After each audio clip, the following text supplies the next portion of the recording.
Good morning everybody. पिछले video तक मैंने आपको बताया था नाउन के बारे में। नाउन 5 प्रकार के होते हैं: proper noun, common noun, collective noun, abstract noun और मटेरियल नाउन। पिछले वीडियो में कुछ कमेंट आए थे जो मैंने देखे थे, उनके रिप्लाई मैंने कर दिए कि जो अपना उसमें एब्स्ट्रैक्ट नाउन था उसमें दिया गया था फीलिंग्स और इमोशंस। बिल्कुल फीलिंग्स और इमोशंस हमारे एब्स्ट्रैक्ट नाउन में ही आते हैं, सही बात है। लेकिन फीलिंग्स के जो नाम हैं, इमोशंस के जो नाम हैं, सैडनेस है, जॉयनेस है, जेलसी है, जो ये सारी जो फीलिंग्स हैं जिनके नाम हैं, मैंने आपको क्लियर किया था कि नाम को ही नाउन कहते हैं। इसलिए इनका जो नाम दिया हमने जेलसी वगैरह, वो चीज़ नाउन होगी। आगे ना बात समझ में? फीलिंग्स नाउन है लेकिन फीलिंग्स का नाम नाउन है। जो भी फीलिंग्स हमारी हैं उसको जो भी नाम से हम दिखा रहे हैं, जो भी नाम हम दे रहे हैं महसूस करने के बाद, तो उसको क्या कहेंगे बेटा? हम नाउन कहेंगे। और वो होगा कौन सा नाउन बेटा? हमारा एब्स्ट्रैक्ट नाउन। एक कमेंट आया था हमारा मटेरियल नाउन के लिए। मटेरियल नाउन में ब्रास है, स्टील है, सिल्वर है। यहाँ तक तो ठीक है क्योंकि इनसे किसी अन्य वस्तु का निर्माण होता है, तो ये बिल्कुल सही था। लेकिन इसके आगे के जो 2 और भी एग्जाम्पल उसने बताए थे कमेंट में, उसमें बताया था फैन और टेबल।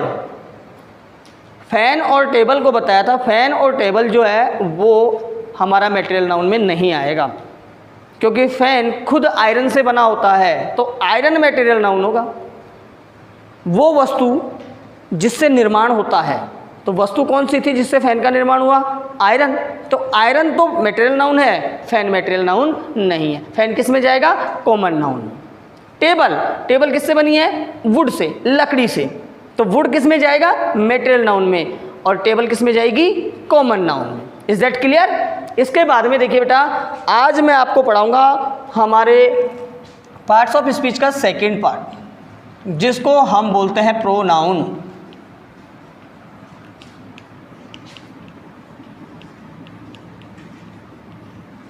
सर्वनाम।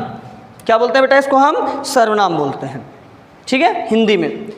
अब आप लोगों ने हिंदी में सर्वनाम को पढ़ा था ना? हिंदी में आप लोगों ने सर्वनाम को पढ़ा था। क्या पढ़ा था बेटा? संज्ञा के स्थान पर काम आने वाले शब्द को सर्वनाम कहते हैं। संज्ञा के स्थान पर काम आने वाले शब्द को क्या कहते हैं बेटा? सर्वनाम कहते हैं। तो इसकी डेफिनेशन हो जाएगी अपनी,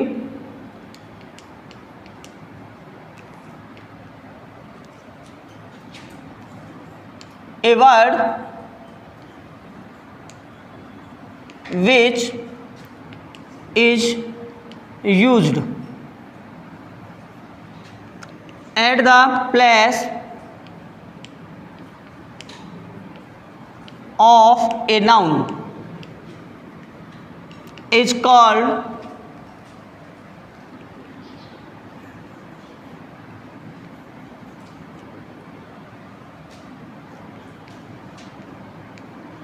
प्रोनाउन। एक शब्द जो कि संज्ञा के स्थान पर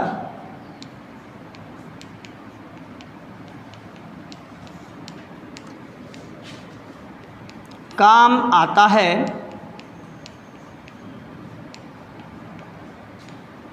उसे सर्वनाम कहा जाता है। एक शब्द जो कि संज्ञा के स्थान पर काम आता है। किसके स्थान पर काम आता है? संज्ञा के स्थान पर। अर्थात संज्ञा जहाँ यूज आ रही थी वहाँ से संज्ञा को हटाकर उस शब्द को लगाया जाता है। और जो शब्द लगाया जाता है जिससे कि उसका अर्थ भी भली भांति समझ में आ जाए, अर्थ भी नहीं बदले और शब्द भी दूसरा लगा दिया, तो वो क्या कहलाएगा बेटा? सर्वनाम कहलाएगा।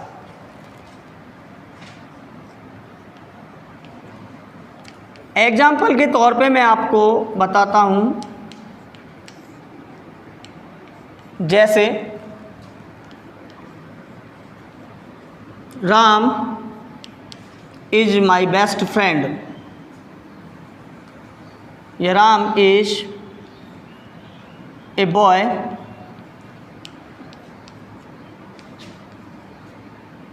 Ram is A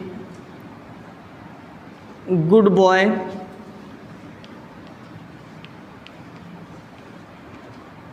Ram's father is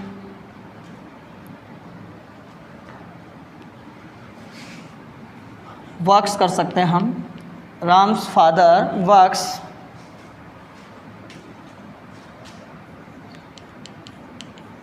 with Hari. ये मैंने कुछ सेंटेंस लिखे हैं। आपको पता है राम एक लड़का है, इस सेंटेंस का अर्थ हुआ, इस सेंटेंस का अर्थ हुआ कि राम एक अच्छा लड़का है। राम के पिताजी काम करते हैं हरी के साथ। तीनों सेंटेंसों में हम बात कर रहे हैं किसकी बेटा? राम की। किसकी बात कर रहे हैं बेटा? राम की बात की हमने। तीनों सेंटेंसों में किसकी बात की बेटा? राम की। अब मान लीजिए हमें इस तरीके से राम के बारे में 20 सेंटेंसों वाली बात कहनी है, तो बार बार राम राम राम राम राम राम आएगा, अच्छा नहीं लगता ना। तो प्रोनाउन का यूज क्यों करते हैं? किसी भी बड़े गद्यांश में एक ही नाम की, नाम क्या है? नाउन है ना, नाम क्या है? नाउन। तो एक ही नाम की बार बार पुनरावृत्ति को रोकने के लिए और एक अच्छा इफेक्ट, अच्छा प्रभाव उत्पन्न करने के लिए हम किसका प्रयोग करते हैं? प्रोनाउन का प्रयोग करते हैं। इस सेंटेंस को मैं इस तरीके से भी लिख सकता हूँ, राम, एक बार नाउन लिख दिया मैंने, Ram is a boy, he is a good boy,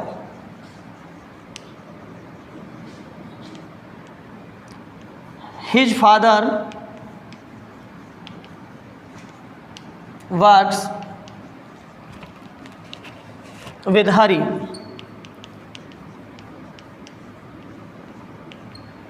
Ram is a boy, he is a good boy, his father works with Hari. मैंने ये सेंटेंस बदल दिए। मैंने लिखा यहाँ पर he, his लिखा है ना बेटा, किसके स्थान पर लिखा है वो देखिए। Ram is a boy, Ram एक लड़का है। He is a good boy, वह अच्छा लड़का है। वह क्या है बेटा? अच्छा लड़का है। वह कौन अच्छा लड़का है?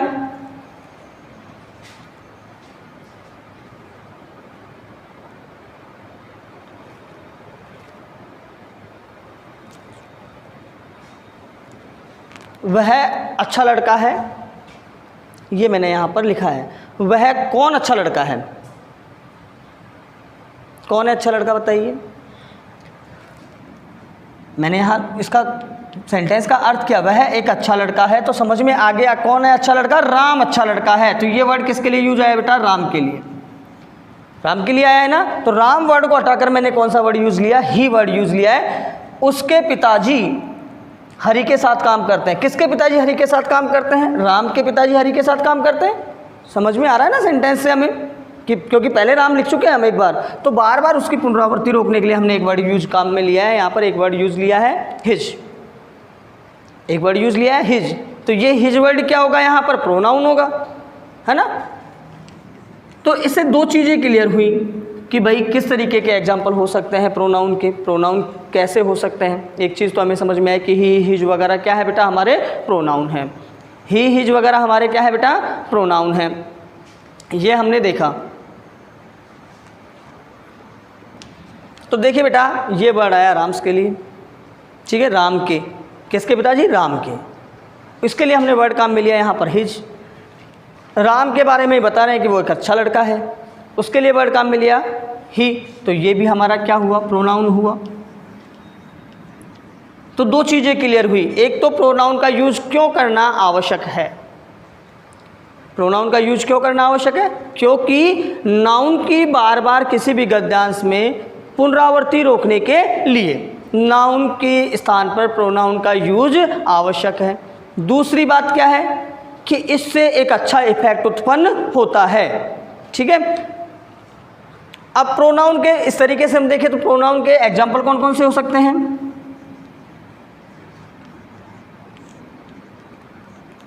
प्रोनाउन के एग्जाम्पल हो सकते हैं he, she, it, I, we, you, they, his, her, my, mine, ठीक है, देयर, देम, हिम, एक्सेट्रा। और बाकी अभी इसके ओपन रूप से हम पढ़ेंगे नाउन कितने प्रकार, प्रोनाउन कितने प्रकार के होते हैं, उसके अंदर बाकी के सारे एग्जाम्पल आ जाएंगे। यहाँ पर मैंने हल्के से आपको एग्जाम्पल लिख दिए हैं। अभी आप लोगों को एक चीज़ तो समझ में आई होगी कि प्रोनाउन किसे कहते हैं। यहाँ पर प्रोनाउन हमने किसको कहा, ही को कहा। यहाँ पर प्रोनाउन किसको कहा, हिज को कहा। क्योंकि ये किसके स्थान पर काम में आए, नाउन के स्थान पर काम में आए। प्रोनाउन का यूज क्यों करते हैं, क्योंकि बार बार नाउन की पुनरावृत्ति नहीं हो, इसलिए हम प्रोनाउन का यूज करते हैं। Is that clear? देखिए